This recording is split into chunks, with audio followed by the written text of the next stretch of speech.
And we're back. What's up, everyone? Happy Monday. We're back with Jen.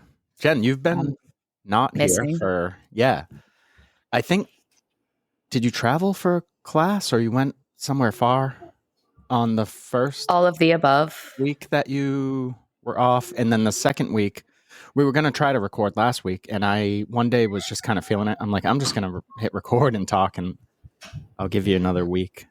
I needed it, Vacation. I guess. A little podcast vacation, but you're back. What have we been up to? We did the solar eclipse. Solar eclipse. Family last week. If you don't subscribe to Todd's email, you should, because it tells you all about it. Yeah, I'm going to write about it again. I want to write a blog post about that. It was one of the coolest freaking experiences ever. True adventure from start to finish. Yeah, and it was an adventure, and I purposely didn't plan, just to kind of see. I was like, let's challenge the family a little bit. So I think it relates to business too, because you're going to have times, and I wrote this in my last email, but you're going to have times in business and in life in general where you just aren't sure. You're not able to plan, or maybe you do plan and you think you have everything figured out. And guess what? Everyone has a plan till you get punched in the face. What was that, Mike Tyson? Yeah. And there's always a curveball. Yeah, that was in there too. There's always a curveball that's going to come at some point. I'm not saying every time you plan something, it's doom and gloom, but plan everything 100%. There's just always going to be unknowns that pop up. And I think you just recently talked about this. It's the only thing you can really control in those situations is how you react to it. Like what you're going to do when that curveball is thrown at you, and how well you can handle it. And every time it happens, you generally get better at reacting better to those situations. For sure. I was really proud of our family dynamic, I guess, because I heard stories about, like your mom was telling us, one of her friends said they were screaming at each other and then the kids were crying. And I was like, well, if you're screaming at each other and you're losing your shit, and it would be really easy. And we got to a point where you were like, Todd, I need something. I don't know how to, because it was super stressful. And so for people that are listening, if you're wondering, we were sitting on the highway. At this point, we had gone 1.5 maybe miles in like 2.5 hours. Mm-hmm. So gridlocked. That's gridlock. Yeah. And they shut down the exit, so you couldn't get off either. And even if you did want to get off, that town was gridlocked also. So there was nothing happening. So and we had already been in the car for like 6 hours at that point. Yeah, it was like over 6. It was almost 7 hours that we were in the car at that point. So this was the trip home. I think with again, I'll repost the blog. We don't have to tell the story here, but with the a little bit of sleep in a parking lot, I think it was like 16 hours. Yeah, it was nuts. From northern New And we all stayed positive. Like, it was crazy. And yeah, for sure. It actually was really fun. And I don't know, it was an amazing day. It's a good indicator of where your mindset is. And I'm not saying that my mindset would have been like that any other day. But that day, my mind was able to wrap around, we're not moving. What are our options? And then assessing, and then spinning around on a highway in front of police and just saying, fuck it. I have to get my family to, like the kids needed the bathroom, and we didn't even have cell service because of where we were. Rough. There were problems.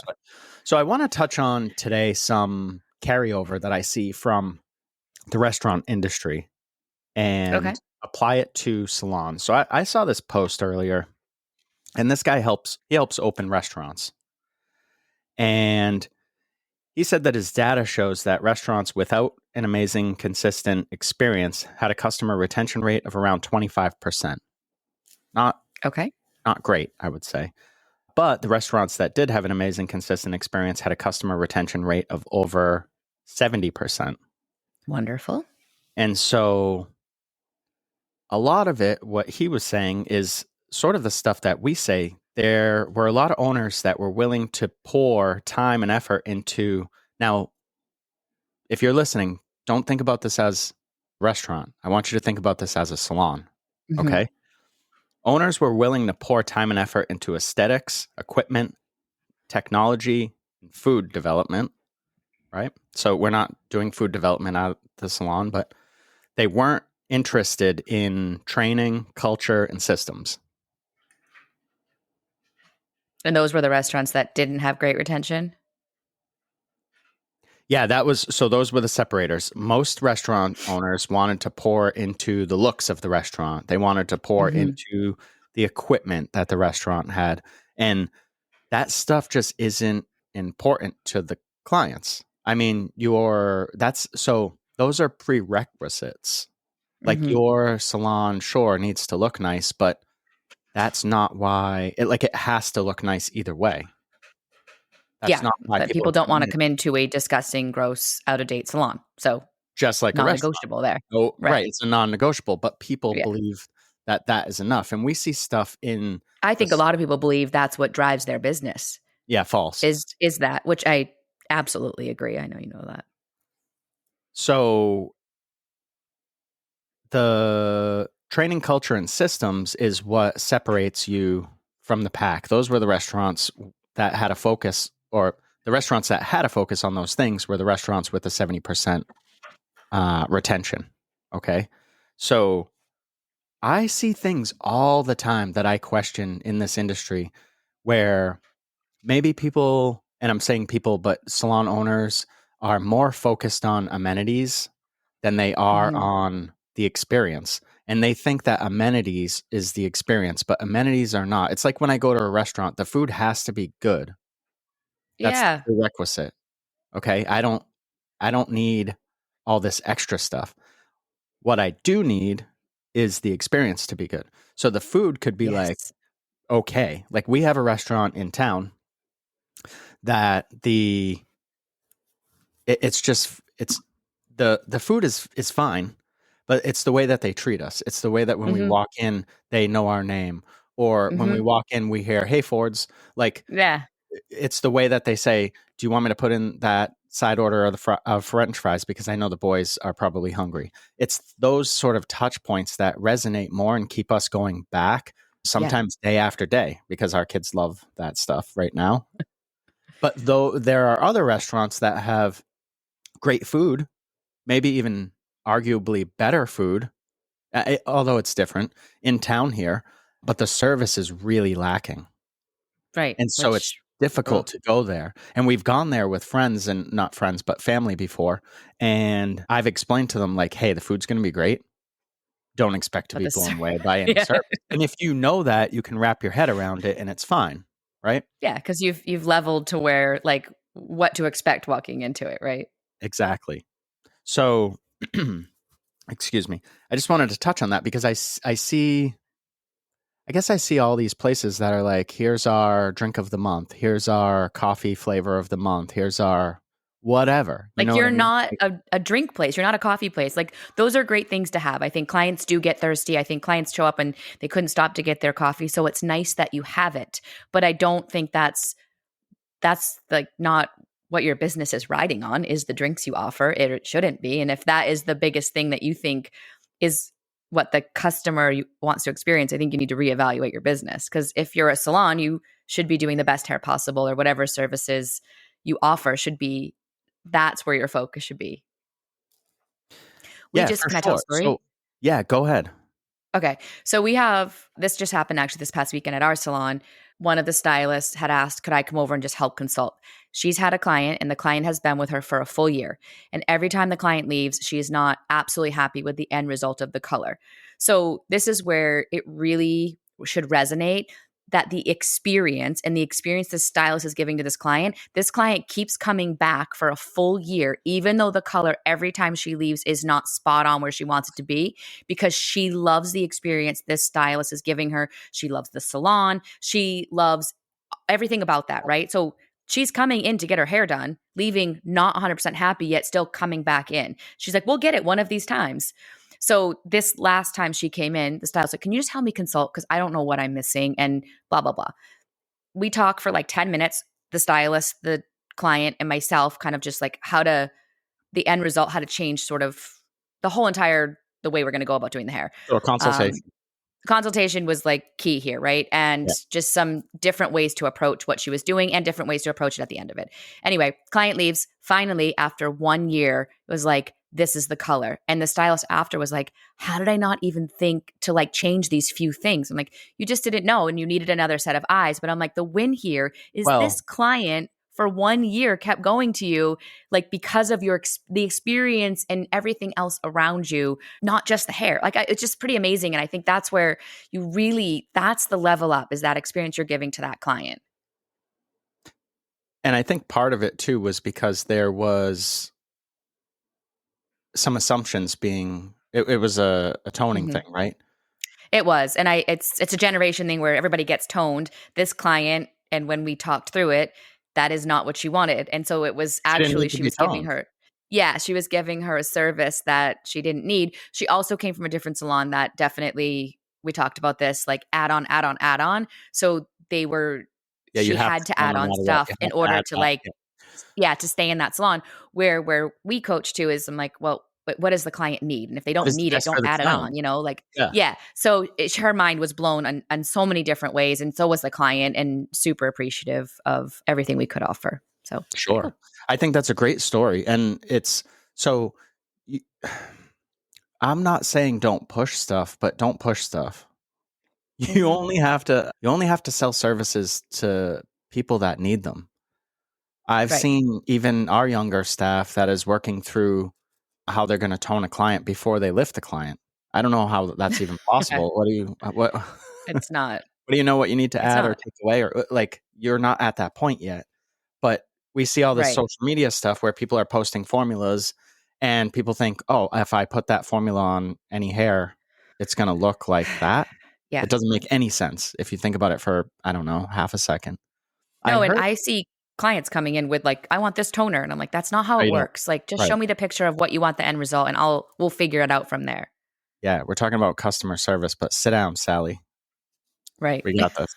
I started reading a new book about hospitality, and there was a good story in there from a restaurant, and it was a high-end restaurant, and what was happening is they noticed that people were running out in the middle of their meals, and so they started asking, like, where, is there something going on? And they realized that people were going to feed the meters because they Oh, had parked outside and they needed to feed the meters.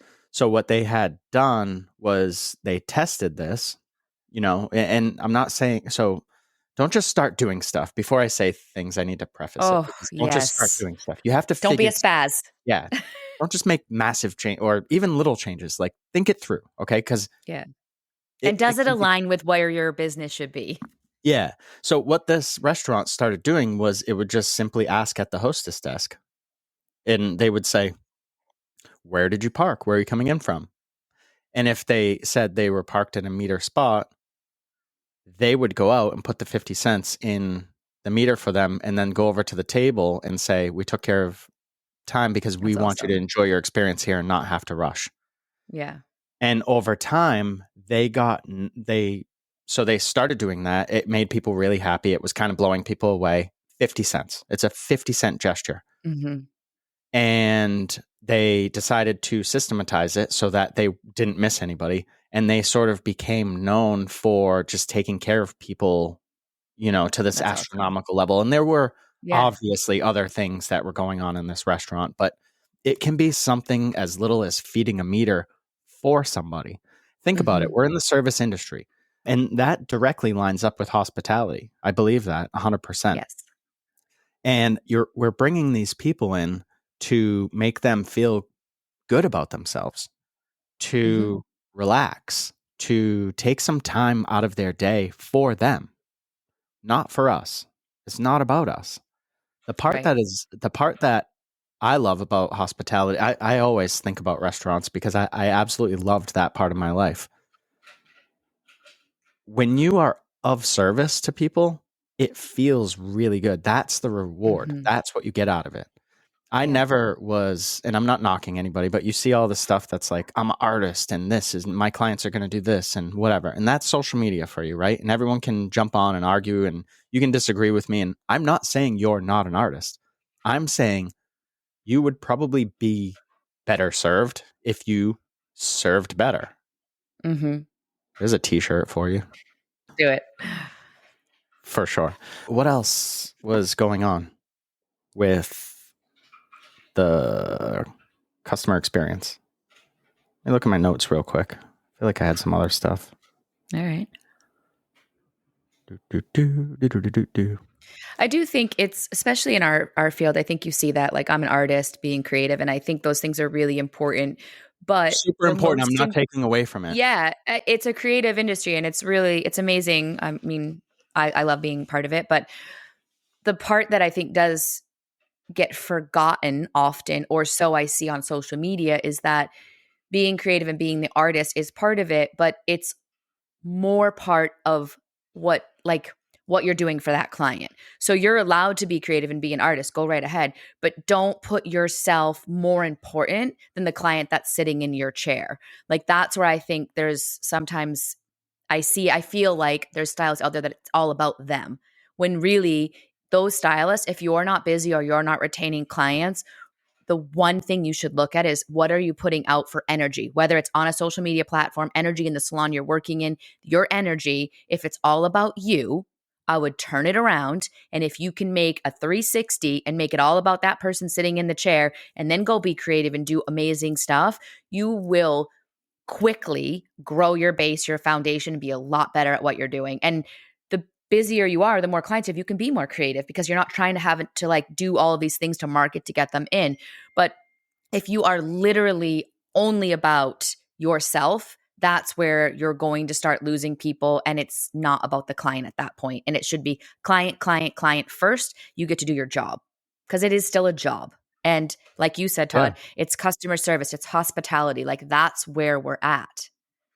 Yeah, for sure. So, excuse me, my thought was what we're doing at Hello. So I was thinking about the other day, and then again last night before falling asleep, of a business meeting we were at recently where people were like, should I switch my business plan and become a rental salon because I keep losing Oh, people yes. and blah, blah, blah. Yes. And I was thinking, so what we've done at Hello and what we're continuing to do is to build a group that is creating an environment for our clients. And Mm-hmm. by working, how we do that is by working on the fundamentals through chasing virtuosity and exhibiting fortitude and resilience. So when you start to bring those things together, what happens is it's really interesting.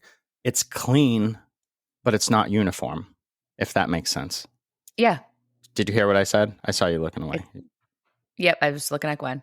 It's Oh, okay. clean, but it's not uniform. I agree. Yeah, Like, yeah. that's, everybody can be individual, right? But Yes. here we And are. We all move it's similarly. exactly. And it's something that's starting to become, at least at our salon. And if you put the work into developing your team and the basics and the systems and those things, it's beginning to become larger than the sum of its parts. Mm-hmm. So if you Right. took everybody individually and added them up, you wouldn't have what Hello is when you walk in. What Right. Hello is a lot bigger than the sum of its parts. Mm-hmm. And I think that when you sort of curate a team that feels included and feels part of something bigger than themselves, that they're going to stay with you. Because Well, yeah, and how they're are all they going to get that protecting by go ahead. they're all protecting parts of Hello for like what we've set out, right? Because we talk about like what we stand for, what Hello is all about, how we make decisions. And now we've curated this team that it's just as important to them that everybody's doing this all together, because they want to be a part of this culture and they want to work with great people. So they're putting an effort that we've seen this year that maybe they weren't doing last year, because they're just like, this is a great place to work. Like, we're so lucky. Yeah, and I think for people listening, if you're stressed out or you're like, I keep losing people, like this is something that is not a quick fix, but this is something No. that will make your business super solid in the future. And it's like, even for example, someone could get stuck on something. Maybe somebody is new. We have a lot of new people at our place. Mm-hmm. It's okay. It happens. Guess what? You can come in. Yeah, in a minute. Guess what? There are a whole bunch of people here that have your back, that are Right. going to help you, and they Mm-hmm. want you to succeed. And take it or leave it, because it's not for, like, Hello is not for the people that have an ego. It's not going to Right. work because we don't really have, hi buddy, we don't really have the person that's off in the corner that wants to be the loner. Right. We recently brought someone on that was like, I want to come in, I want to do my job, and I want to go home. And I was like, Mhm. "That's cool. Yeah, no, good for you." That's what I was thinking, right?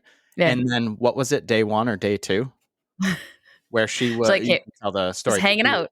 she was just hanging Well, out. She was talking to people. Go ahead.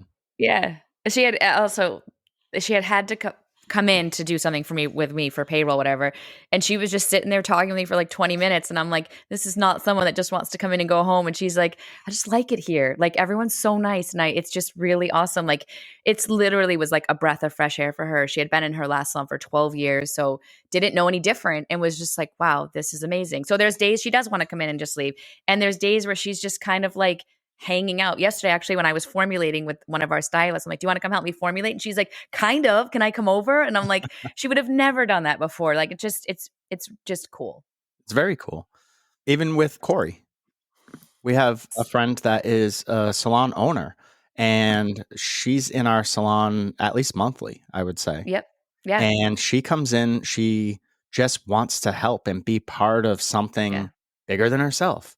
So Yep. when you can start to focus on to sort of like let me use a corporate term here, but to circle back and sort of wrap up, if you can focus on creating your culture and your systems and investing in training, not hack training, but like actual training, Good like stuff. actual Yes. good education, And consistently do fundamentals. that stuff. Yes, Yeah. constantly.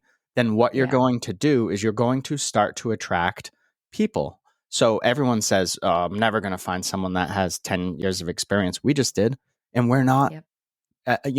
I think what we're building is special, but I don't think we're like this, crazy business guru people that have the Nope. world figured out.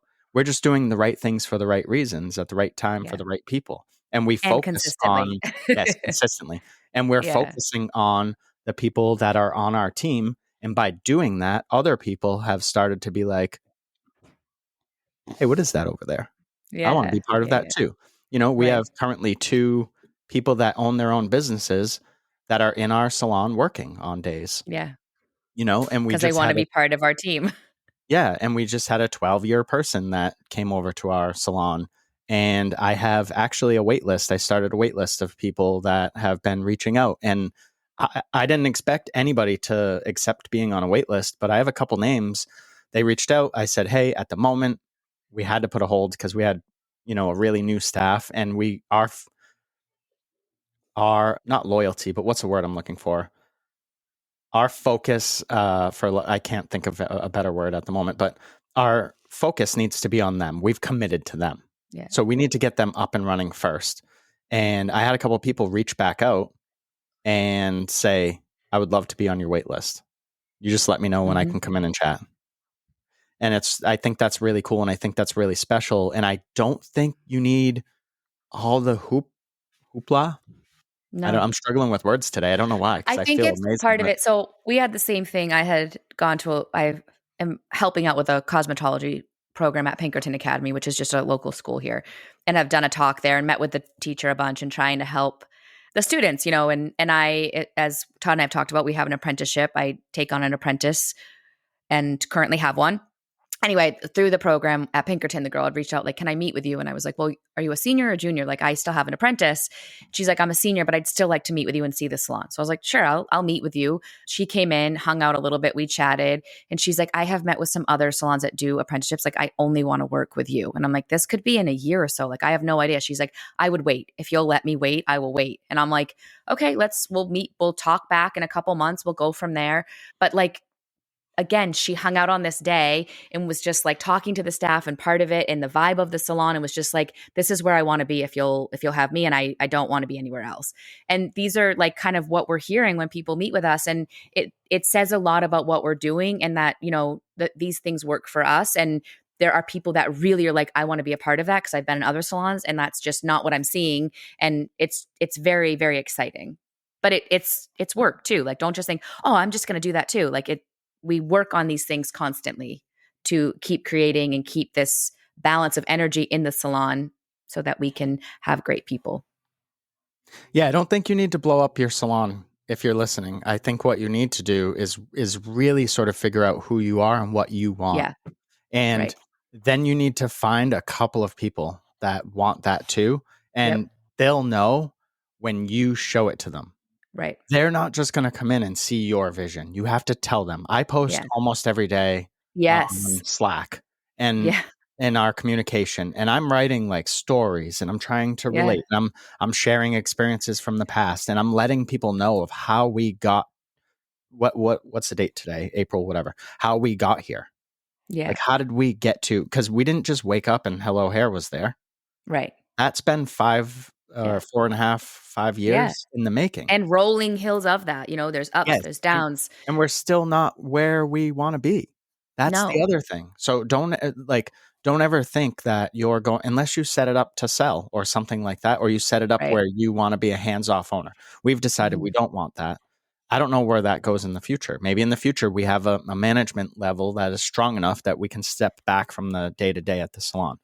Right now, we're the day to day at the salon. So Mhm. it's constantly steering the ship. So when you're the business owner and operator, you're the CEO, you're the COO. You have to do all these things. You're HR. So you have to Mhm. constantly um, push your vision and your mission to your team. They Right. have to know what the goal is Right. And be reminded often. constantly. Yeah. Mhm. So yeah, I guess, do you have anything else? No. Cool. That was great. Thanks. And welcome back, Jen. Thanks. Glad to be here. I hope that episode helped people though, because it's been on our minds. We've been talking a lot about it because we hear Mhm. a lot of that stuff. And I don't think you need to be stressed out. You need to just take action. And maybe that action is emailing us. I would love to talk to people. Yeah, you might just Uh, need to organize your thoughts so that you're moving in the we've, right direction and you we've stay done on that path. We've done a ton of free calls with people that don't, sign up to work with us or for mentorship or whatever. And we're happy to do a free Oh, call with yeah. anybody listening and just give you sort of our plan and what's worked for us and even help you. I'll go as far as like helping to see if it can fit into you might need a different strategy, Mhm. and we can draw from past experiences there. I've worked in tons of restaurants and stuff where I have a lot of different strategies I've seen that are successful. So, anyways, thanks for listening, everyone. See you next week. Bye. Bye.